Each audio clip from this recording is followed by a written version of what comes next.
Presenters, student athletes, and others, welcome to the 2011 Chippewa Connections Conference. I'm Brendan Emmett, baseball player and fifth-year senior. After this semester, counting on hopefully some good grades, I will not be here next year because that is the reality we all face. Our athlete status is temporary. Even for the few of us who may move on to professional sports, that occupation is also temporary. But there is no reason to fear this change. As here tonight, there are many who have made this transition successfully. So, to my fellow student athletes who know how incredibly precious our time is, I know a lot of you have got some tests tomorrow, and I know a lot of you are super tired from practice today, and a lot of you are tired from a trip in. But tonight is an opportunity, and we're going to take advantage of that opportunity because we're athletes. It's what we do. It's who we are. It's how we're built. And to the presenters, I encourage you to try to remember when you were a student athlete, no matter how long ago that might have been, and speak to us with the mindset as if you were speaking to yourselves when you were here. I'm a corporate attorney in New York City. We have about 600 lawyers, offices in Italy, London, Paris, New York, and D.C. It's a great place to work. I'm very lucky to be there. First, as I said earlier, be prepared to be rejected. I certainly got rejected plenty. It's not fun. You know, nobody likes a negative reaction. Everybody wants a positive reaction, but it's not always going to work that way. So keep pounding on the door until it opens. Stand out from the pack. Just having a GPA and saying you went to Central and playing a sport, that's a great thing, but you need more. Try to get some more on your resume. When you go into the interviews, be prepared and also be enthusiastic. The person you're talking to, this is their career. Go in there and act like you respect the person's career and want a career like this person. Keep your composure.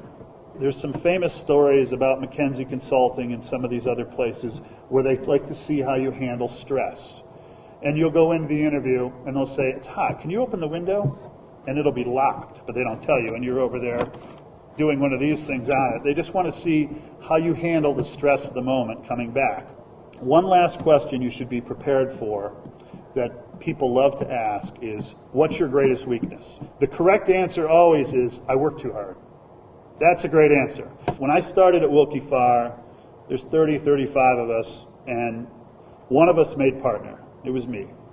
How do you become that person? Well, I knew I might not have been smarter than them, but I was plenty smart enough, but I knew I could outwork them. I knew I could outwork them from football. I just knew it. And I did. The importance of this event is probably more layered than you would expect it to be. It's really, for our juniors, the first opportunity to start thinking about what they're going to be doing.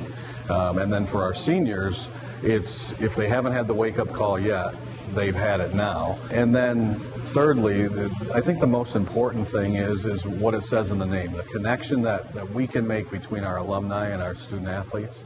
And then hearing from people that were in their seats, their chairs, putting on their same uniforms, whether it was 5, 10, 15, 20 years ago, just to hear their experiences and being able to ask questions to better their opportunity for when they go out into the real world and try to get their first job or try to get into grad school or land an internship.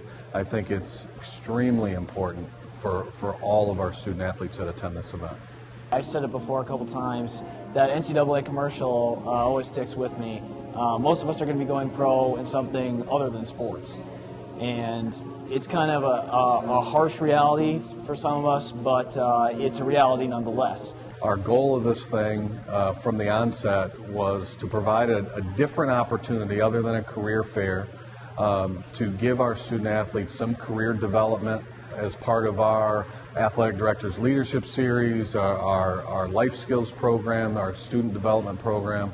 And I think that, you know, as we continue to create this base of alums that want to come back and give back at this event, I think it's just going to make it better as we move forward.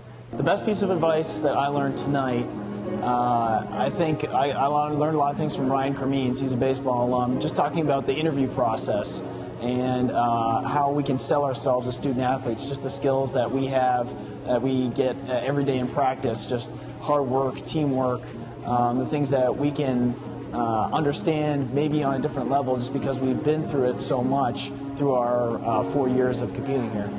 It's really good to see all the student athletes come out to this, the juniors and seniors. You can tell that Central has done a great job. The academic advising staff has done a great job of relaying the importance of this event because it can be hard as student athletes. We just want to play and we don't want to think about graduating yet. So it's really nice to see everyone out. And personally for me, it's just really nice to see a lot of the alumni. There's a few baseball guys here, and it's just good to see them and see the athletes that used to be here a few years ago or many years ago and be able to interact with them. That's special for me. I have a good friend who works at a private equity firm in New York, and he now has a rule after having gone through 20 years of hiring that he'll only hire athletes because they understand hard work, they understand commitment to excellence, they understand teamwork. So you have that advantage. There's certain networks built in where people want to hire athletes. I wish you all the best and fire up Chips.